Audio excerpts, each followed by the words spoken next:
Boa noite. Hoje vamos refletir um pouco em 1 Coríntios, capítulo 15, tá certo? Capítulo 15, e vamos discorrer dentro do que o apóstolo Paulo, ele passa para a gente sobre Cristo Jesus e a ressurreição, o que isso implica para mim, implica para você a partir desse fato, tá certo? Então, vamos falar 1 Coríntios, capítulo 15, a partir do verso 1. Vamos conversar um pouco, tá certo? Luciene Miranda, vamos conversar um pouco sobre o que o texto fala ao nosso coração, tá certo? Ontem nós tivemos a oportunidade de discorrer sobre 1 Coríntios, capítulo 1. A palavra, o evangelho é loucura para os que se perdem, mas é para os que creem, é o poder de Deus. Milena Beatriz, certo? A maior cantora que tem aqui no pedaço, dia sim, dia não, eu e Naí escutamos, tá certo? Uma música dela. Deus está aqui neste momento, sua presença é real em meu viver. Então, a Milena canta com a voz divina, tá certo? Então, realmente, é uma menina de Deus, amiga de Naí, amiga nossa também. Então, Milena, já que você entrou nessa live, você vai ter que escutar.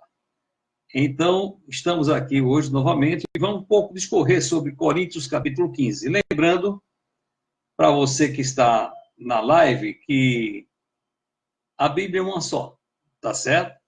Então, não há algo, se colocam nomes, tá certo? Bíblia de Jerusalém, a Bíblia de Genebra, tal, mas o conteúdo dela é a mesma coisa. Então, não há diferença. Meus queridos, minha querida, tá certo? Bem, o que o apóstolo Paulo começa a dizer a partir do Coríntios, capítulo 1, Elza, está travando, Milena? A internet, veja bem, está uma tristeza hoje. Eu estou também no Facebook. Se você tiver meu Facebook e quiser arriscar, ontem não travou. Antes de ontem foi um horror. Tá certo? Tá travando. Um momentinho só, né, gente? Um momentinho só. Um momentinho só. Eu vou desconectar a internet e vou reconectar. Então, não saiam daí, para ver se realmente a gente consegue algum sucesso nisso aqui, mas está meio difícil. Vou desconectar o Wi-Fi e reconectar. Então, não saiam daí, por gentileza. Um momentinho só. 1, 2, 3, 4, 5, 6. Olha, um momentinho você do Facebook, que eu estou tentando resolver aqui o Instagram, que as pessoas estão reclamando que está travando. Um momentinho só. Voltou. Eu não sei se vai travar ainda, mas, infelizmente, é questão da internet. Tá certo? Pronto. É o mundo inteiro que está acessando a internet. Então, olha, tem sido uma tristeza, né? Como eu já falei para alguma live, eu lido com seguros, eu sou corretor de seguros, e preciso da internet e tem sido uma tristeza. Ontem eu tive que parar, fechar o computador, porque não estava conseguindo. Um momentinho. Se está travando ainda, tenham paciência, vamos ver travando, tá certo? Então, 1 Coríntios 14. Gente, deixa eu fazer uma analogia aqui. Eu já trabalhei em banco, e você, quando concede o empréstimo, a Elza está aqui, pelo menos estava, não sei se está ainda, tá certo? Você pega, normalmente, dependendo do valor, inclusive, você tem que pegar uma garantia. Um fiador, tá certo? Às vezes, para uma pessoa jurídica, você é uma garantia de mercadoria, e por aí vai, a paz, Glaucia. Então, resultado, isso chama-se a garantia. Mas o que é que Paulo vai falar para a gente no capítulo 15? Que Cristo Jesus é a garantia da nossa salvação. Então, é Cristo que endossa embaixo a nossa salvação, tá certo? Para vocês que estão aqui no Instagram, para você que está aqui no Face, é isso que Paulo está rezando aqui. Então, ele diz, irmãos, venho lembrar-vos o evangelho que vos anunciei. Por que Paulo diz, eu venho lembrar? Porque a mente é curta. As pessoas tendem a esquecer rapidamente daquilo que Deus falou para ele, né? Seja a palavra de Deus, o povo que passou 40 anos no deserto, teve toda a experiência, né, com Moisés, com as pragas do Egito, logo esqueceu de tudo isso aí. Por isso, a Páscoa ela tem relação para a libertação do povo do Egito, tá certo? Então, ela é feita para que se relembre, Deus um dia tirou você do cativeiro. E aí Paulo disse isso aqui, olha, venho lembrar-vos o evangelho que vos anunciei, o qual recebestes e no qual ainda perseverais. Ou seja, ele cria que uma parte da igreja de Coríntios ainda perseverava no evangelho que ele pregou para aquela igreja. E aí ele diz, antes de tudo vos entreguei o que também recebi. Ô, Márcia, certo? Então, Paulo, embora ele não conviveu com Cristo, tá certo? Mas na época de Cristo, ele era um perseguidor. Flauzino, você entrando aqui, Flauzino, boa noite, tá certo? Então, na época de Cristo, ele era um perseguidor, mas ele não foi uma pessoa que viveu com Cristo, né? Nós vamos lembrar rapidamente que Paulo conheceu a Cristo no caminho de Damasco, quando ele ia com a carta do superior dele, ia para Damasco para perseguir cristãos lá, tá certo? E aí, resultado, no caminho de Damasco, Jesus apareceu a ele como? Não foi corporeamente.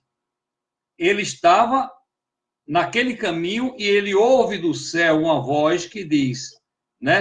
Saulo, Saulo, por que me persegues? E aí, resultado, um momentinho só. Tudo bom, meu? Então, Saulo, Saulo, por que me persegues? E resultado, aí ele fala, quem és, Senhor? Aí ele diz, eu sou Jesus a quem tu persegues. Ou seja, foi a experiência de Paulo, foi no caminho de Damasco. Ali ele conheceu a Cristo. E ali de perseguidor, ele passou a ser perseguido. E aqui ele diz, olha, gente, o evangelho é aquele que eu recebi de Cristo e eu entreguei para você. E qual é o cerne do evangelho de Cristo? É que Cristo morreu pelos nossos pecados, segundo as Escrituras, ou seja, segundo o que os profetas do Antigo Testamento escreveu, que viria o Messias, certo? O que Isaías escreveu em Isaías 53, que Cristo sofreu por nós, morreu por nós, para que realmente tivéssemos vida eterna, assim, falando por cima, tá certo? Isaías disse, esse o evangelho de Cristo, que Cristo morreu pelos nossos pecados. Então, nenhum outro ser humano, desde Adão até hoje, pode fazer nada por nossos pecados, somente Cristo.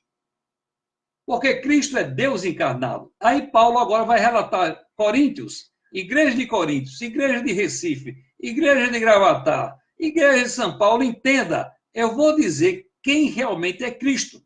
Cristo, minha gente, não é aquele menininho que está no colo de Maria, não. Cristo foi menininho, cresceu, pregou o evangelho, curou, ressuscitou pessoas, foi morto, foi sepultado e Cristo ressuscitou para que eu e você tenhamos vida eterna. Não é pouca coisa, não. E nenhum outro ser humano fez isso por mim e por você. E aí ele diz, Cristo morreu pelos nossos pecados, segundo as Escrituras, e que foi sepultado e ressuscitou ao terceiro dia, também segundo as Escrituras. Por quê? Não é segundo uma revelação, é segundo o que estava escrito. E aí ele diz, nós vamos ver aqui, nesse pedaço, tá certo? É algo que eu sempre trago à tona. O machismo do judeu, tá certo? Então, o machismo dos escritores da Bíblia. Porque aqui diz, olha, veja o que Paulo está dizendo aqui. Jesus ressuscitou o terceiro dia e apareceu a Cefas e depois apareceu aos 12. Depois foi visto por mais de 500 irmãos de uma só vez, dos quais esses irmãos ainda vivem até hoje, porém alguns já morreram. Ou seja, Paulo está dizendo que há muitas testemunhas que Jesus ressuscitou, mas você diz, mas Luiz, o que é que você tinha para dizer nesse texto? Eu tinha, porque quando ele disse que Jesus ressuscitou e apareceu a Cefas, tudo bem, mas Jesus apareceu primeiro a Maria. Maria Madalena foram as mulheres que viram Jesus primeiro e ele omitiu. Isso é o machismo que está na Bíblia. Nós não podemos fazer nada, tá certo? Mas Cristo veio para mudar. Você que é mulher que está aqui nessa live sabe que Cristo veio para valorizar você. Tá certo? Então diz aqui, depois foi visto também por Tiago, mais tarde ele foi visto por todos os apóstolos. E ao final de todos, foi visto também por mim, porque eu sou um nascido fora do tempo. O que é que ele quer dizer? Os discípulos, os apóstolos, nasceram junto com Jesus, mas eu, Paulo, fui pego fora do tempo, no caminho de Damasco, sem conviver com Cristo. Jesus foi lá e me pegou para ele. Isso é maravilha, né? Então ele diz, porque eu sou o menor dos apóstolos, que mesmo não sou digno de ser chamado apóstolo, pois persegui a igreja de Deus. Então ele é humilde dizendo, olha, eu reconheço que eu persegui essa igreja, que um dia o dono dessa igreja me resgatou. E aí ele vai falar da graça. Olha, o evangelho da graça é o evangelho de Paulo. Ele diz, mas pela graça de Deus eu sou o que sou. Diga aí onde você está agora. Pela graça de Deus, você é o que você é. Diga isso agora. Pela graça de Deus, você é o que é. E aí demais. Ele diz, e a sua graça que me foi concedida não se tornou vã. A graça de Jesus que alcançou você, Milena, que alcançou você, Glauci, Márcia, Flauzino, e quem está aqui também no Face, que eu não sei quem é, que não está aparecendo aqui. Olha, a graça de Jesus que alcançou você não é uma graça vã. Saiba disso. Não é uma graça vã. E aí ele continua. Ora, antes trabalhei muito mais do que todos eles, todavia não eu, mas a graça de Deus comigo. Aí ele diz, portanto, seja eu e sejam eles, assim pregamos e assim cresces. Ou seja, Paulo prega o que ele efetivamente cria. Era o que ele cria. Ele diz, o que Deus fez em mim, na minha vida, é essa pregação que eu levo para você. Essa era a pregação de Paulo. A Elza também, muito bem, Elza. Ora, se é corrente, veja bem, se é corrente pregar-se que Cristo ressuscitou dentre os mortos, gente, veja bem, Cristo ressuscitou no mesmo corpo, embora glorificado. O Cristo ressuscitou, o corpo dele foi sepultado e aquele corpo voltou à vida. Veja, Cristo não pegou um outro corpo, não. Aquele corpo que ele morreu, aquele corpo voltou, e em Atos está bem explícito. Quando ele foi assunto aos céus, e só ele o foi, disse os anjos ali diante dos discípulos, gente, esse Jesus que você está vindo subir, do jeito que ele subiu, o mesmo corpo ele vai descer. E aí Paulo diz, se é corrente pregar-se Cristo, né, que Cristo ressuscitou dentre os mortos, como? Como, pois, afirmam alguns dentre vós que não há ressurreição? Então, Paulo começa a dizer a finalidade que ele escreveu essa carta para os coríntios. Porque Paulo pregou aos coríntios o evangelho da graça, o evangelho da morte e ressurreição, certo? Mas haviam pessoas por trás minando. Não, não é bem assim, não. Porque ressurreição não existe. Ora, mas aqui Paulo disse, Cristo ressuscitou e foi visto ali naquele lugar por mais de 500 pessoas. São 500 testemunhas. E aí ele diz, e se não há ressurreição de mortos, ele está fazendo questionamento. Então Cristo não ressuscitou. Quer dizer, se você crê que não há ressurreição, então Cristo não ressuscitou. E se Cristo não ressuscitou, é vã a nossa pregação e é vã a vossa fé. Ou seja, o evangelho tem valor, porque Cristo ressuscitou.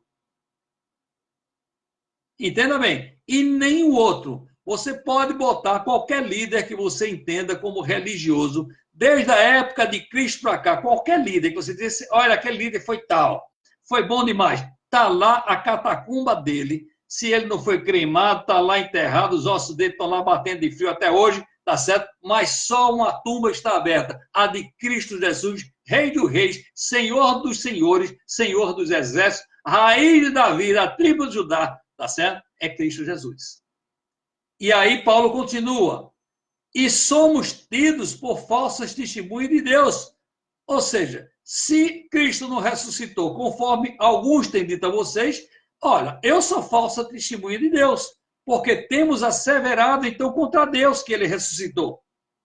Ou seja, estamos dizendo que Deus, o Pai, não ressuscitou a Cristo, porque não estou crendo.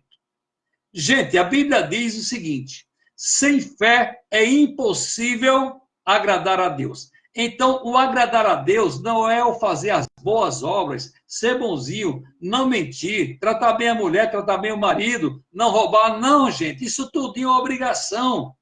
E não mentir, isso é obrigação. Pagar meus tributos é obrigação, tá certo? Sustentar minha família é obrigação. Eu ajudar quem precisa dentro do meu limite, porque se eu não tenho, não posso, né? Mas eu ajudar quem precisa é minha obrigação. Mas a Bíblia diz, olha, somente uma coisa é que agrada, toca o coração de Deus, é a tua fé. E essa fé redunda no seguinte, a fé significa eu creio, embora não consiga ver, embora não consiga pegar, que Cristo ressuscitou dentre os mortos, foi assunto aos céus e um dia voltará para buscar a mim, para buscar você. Porque ele diz, eu vou para o céu preparar lugar para você. Ou seja, está preparando a minha casa lá em cima, a tua casa lá em cima, é promessa dele. E aí Paulo continua dialogando, porque Paulo é o seguinte, ele faz um diálogo dele para ele mesmo. Ele faz a pergunta, o questionamento e ele mesmo responde. Ele diz, porque se os mortos não ressuscitam, também Cristo não ressuscitou. E se Cristo não ressuscitou, de novo ele diz, é vã a vossa fé e ainda permanecei vós nos vossos pecados. Ou seja, você está frito. Está frito, certo? Porque se Cristo não ressuscitou, os seus pecados não foram pagos, os meus pecados foram pagos. Ou seja, nós estamos condenados à morte eterna. Aí ele continua, e ainda mais, os que dormiram em Cristo também acabaram. O que é dormir em Cristo? É porque a Bíblia diz o seguinte, que a pessoa que entrega a vida a Cristo não morre, ela dorme. É interessante, dorme em Cristo. E ele diz, e se a nossa esperança em Cristo se limita apenas a essa vida, somos os mais infelizes de todos os homens. Isso aqui é muito interessante, tá certo? Quando ele diz, se a nossa esperança em Cristo se limita apenas a essa vida, esse é um texto que norteia, embora não dito, uma linha chamada teologia da libertação. Cristo somos nós aqui, fazendo a justiça, clamando a justiça, somos nós. Mas Paulo está dizendo, olha, se esse Cristo se norteia apenas a isso aqui, somos os mais infelizes de todos os homens. E aí, agora ele vai entrar pegando. Legal.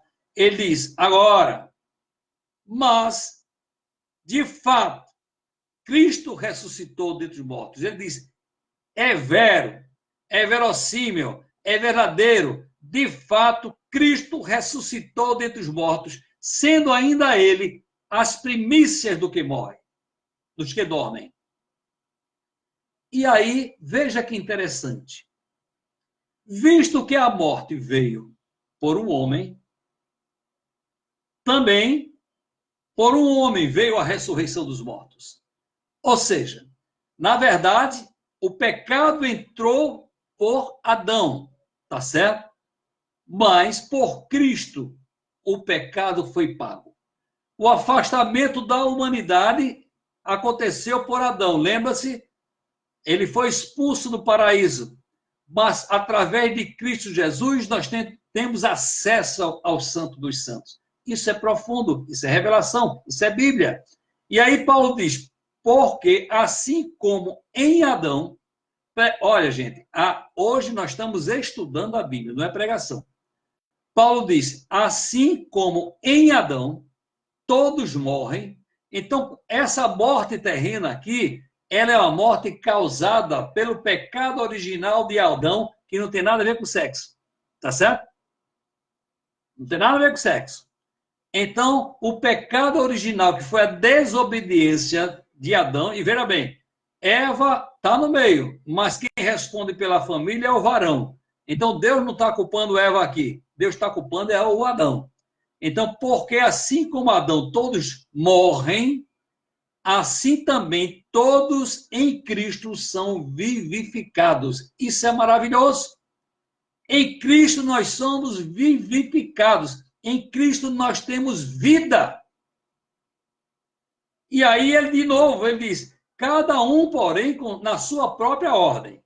Cristo sendo as primícias e depois os que são de Cristo na sua vinda. Ou seja, Cristo foi o primeiro a ter ressuscitado. Esse ressuscitar de Cristo não tem nada a ver, digamos, como o ressuscitar de Lázaro. O ressuscitar de Lázaro foi algo que Cristo fez, podia não ter feito, apenas para dizer, olha, eu posso fazer isso. Né? Ele ressuscitou Lázaro, mas no tempo certo, lá, sei lá, Lázaro empacotou de novo. Tá certo? Mas o ressuscitar de Cristo foi Cristo tomar nas suas mãos a vida de volta e na morte de Cristo ele colocou a morte debaixo dos pés dele. Isso é espiritual, minha gente. Isso é muito profundo, tá certo? E aí ele está dizendo, olha, Cristo foi o primeiro que ressuscitou. E quem vai ser o segundo? Vão ser os que estão com a vida em Cristo. Ou seja, quando Cristo descer das nuvens e vir buscar os seus, aqueles que dormiram em Cristo, aquelas que dormiram em Cristo, vão sair das catacumbas e vão se encontrar com Cristo nas nuvens. Isso é que está na palavra de Deus. Isso está na palavra de Deus. E aí ele continua.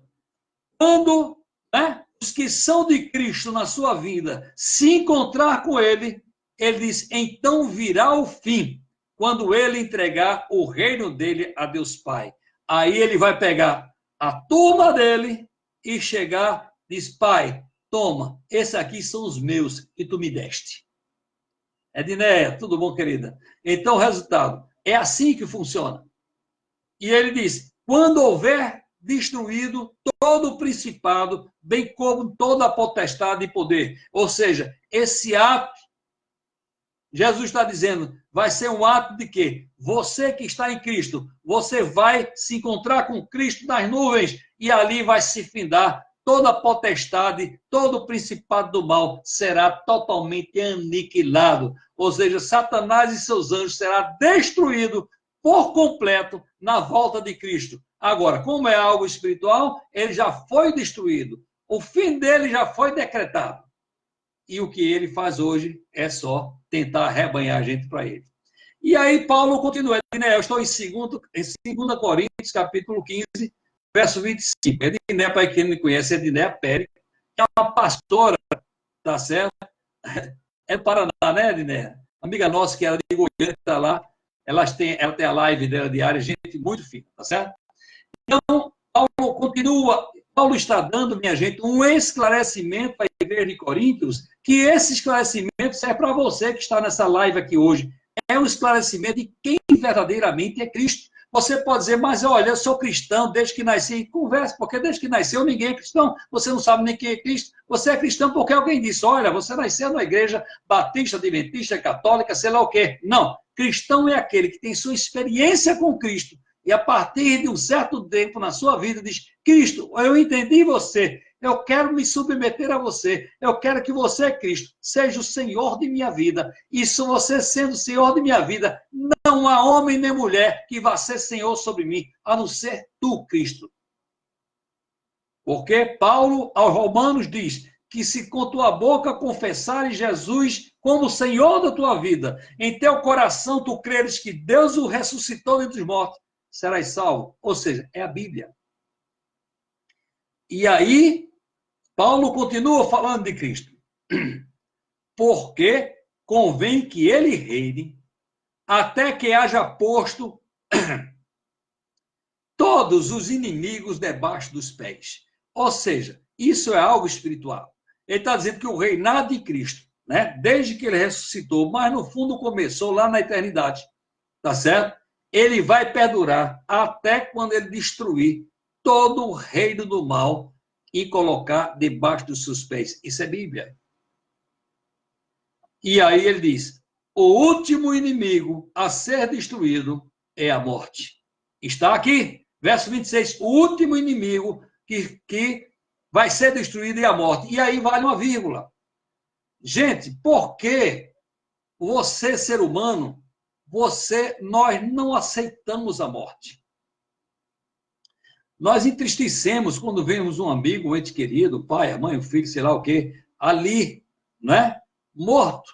Cessou a vida. Por que você não aceita? E você, além de não aceitar, querendo ou não, nós vamos passar por isso um dia.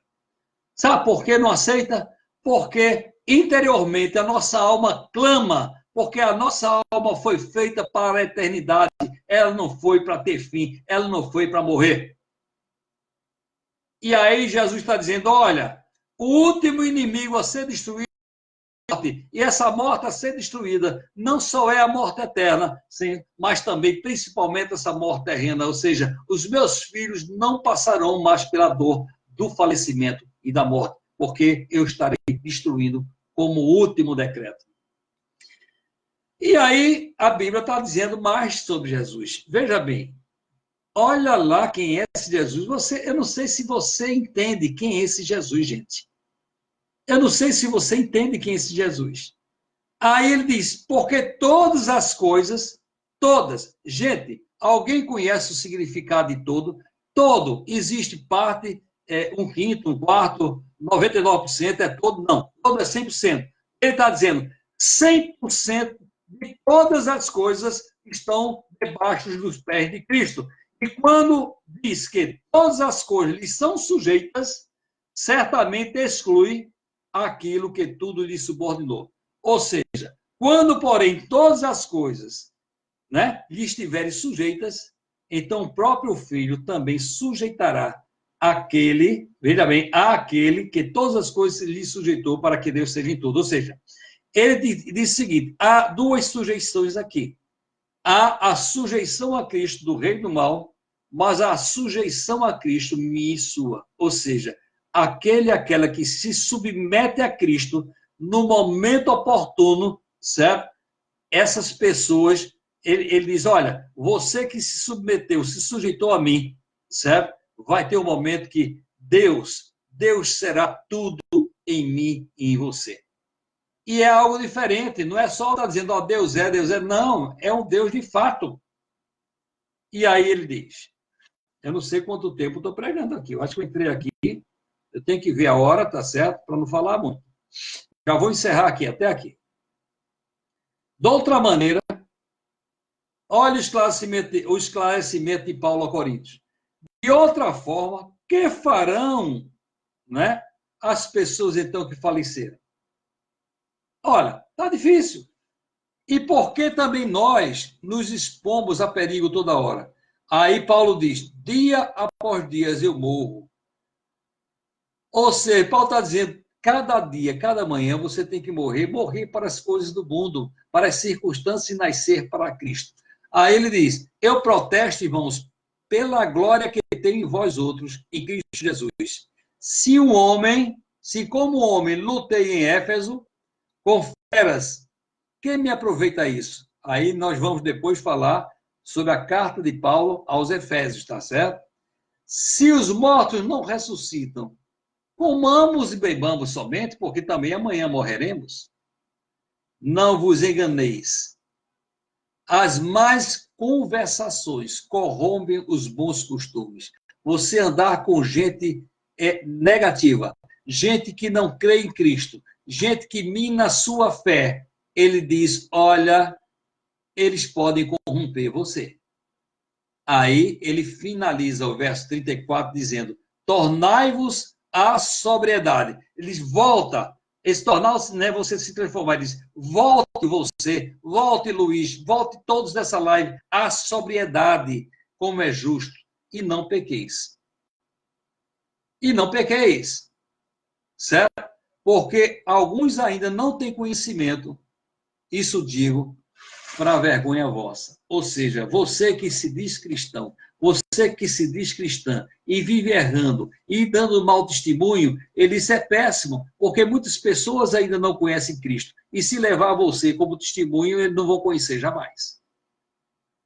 Amém? Eu acho que por hoje é só, tá certo? E aí, vamos orar, vamos agradecer a Deus por cada pessoa que está aqui. Eu costumo relembrar, porque há pessoas aqui que estão pela primeira vez, tá certo? Que mais tarde, daqui a 1h30, esse vídeo estará no meu canal do YouTube. Lá é Reverendo Luiz Andrade. Aí você pode olhar lá, rever essa pregação, ou pegar o link e compartilhar com aquela pessoa que precisa, que você diz, puxa, essa palavra alguém precisa ouvir. Aí você pode compartilhar, tá certo? Aqui no Instagram, infelizmente o Instagram não salva. Eu vou colocar ele, daqui a pouquinho vai estar no meu story, tá certo? E aí lá no story você pode abrir e também lá compartilhar para seus amigos, suas amigas, as pessoas que você quer, tá certo? Aí você pode compartilhar através daí. E aqui no Face, como eu vou salvar no YouTube, tá certo? Então, aqui no Face, ele continua aqui, direitinho. Acho que é Márcio que acabou de entrar, né? Tá certo? Hoje não está aparecendo o nome de ninguém aqui, tá certo? Então, você pode compartilhar e também pode ser via YouTube, tá certo? Vamos orar nesse momento. Pai, eu coloco cada pessoa dessa que está aqui no Instagram, pessoas que estão no Face que eu não estou sabendo quem é, tá certo? Em nome de Jesus, que tu possas estar abençoando essas vidas. Isso, Pai. Que tu possas estar abençoando cada vida dessa. E, Senhor, neste momento de pandemia, onde há as questões de que as pessoas podem estar imputando, às vezes, só medo na gente, mas imputando uma responsabilidade também. Não deixa que as pessoas venham se desestabilizar, porque não está fácil. Tem gente que está apavorado. Então não pode ser dessa forma, Pai. Em nome de Jesus, como pregou o pastor Belarmino, certo? Ele pregou de que o mundo já teve tantas pandemias, tantas guerras, tanto terremoto, tanta catástrofe, mas a humanidade venceu todas. Então não vai ser o coronavírus que vai exterminar a humanidade, mas ela pode deixar a sua marca, como todos deixaram, né? Peste espanhola, tudo isso aí, tudo deixou, tá certo? Mas não vai essa que vai deixar, certo? Que a humanidade se acabe com isso aí. Amém? Então, toma nas tuas mãos esses lares aqui representados. Pai, eu sei que há pessoas aqui que, de repente, Senhor, estão com dificuldade financeira, porque perderam o seu emprego, ou a empresa não teve condição de honrar o seu salário ainda. Há pessoas que, de repente, estão com a despensa vazia, há pessoas que estão sem recurso financeiro para pagar seus compromissos, de repente o aluguel, o condomínio, a luz, eu não sei, Pai, a escola dos filhos, o cartão de crédito, Pai querido, Pai amado, mas a tua palavra diz, Cristo, que tu és o dono do ouro e da prata, e segundo a tua riqueza, Senhor, tu supres as nossas necessidades. Não é fácil, é pela fé. Mas, Pai, eu te peço, toma cada vida dessa, cada lar desse, e cobre com o teu manto, Pai, teu manto protetor, que significa o teu sangue. Embora que teu sangue foi derramado há 2000 anos atrás, ele continua no mundo espiritual sendo vertido a cada dia sobre cada vida, Senhor, que tem entregue a sua vida a ti. Então, Pai, abençoa essas vidas. Aos novatos aqui, nós temos a Elza, se está por aqui ainda, que Deus te abençoe. O Flauzino, tá certo? O homem que entende vinho do Porto, a Márcia Moreira, a Glaucia está por aqui, a Milena Beatriz. Milena, você é uma bênção, tá certo? E aqui tem mais, pronto, tem um bocado de gente aqui pelo Instagram e também algumas pessoas aqui no Face.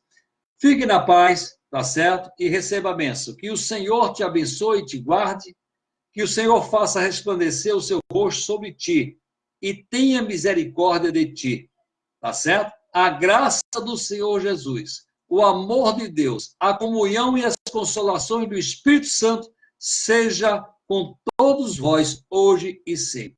Amém? Deus abençoe. Vou encerrar aqui primeiro o Face. Vamos lá.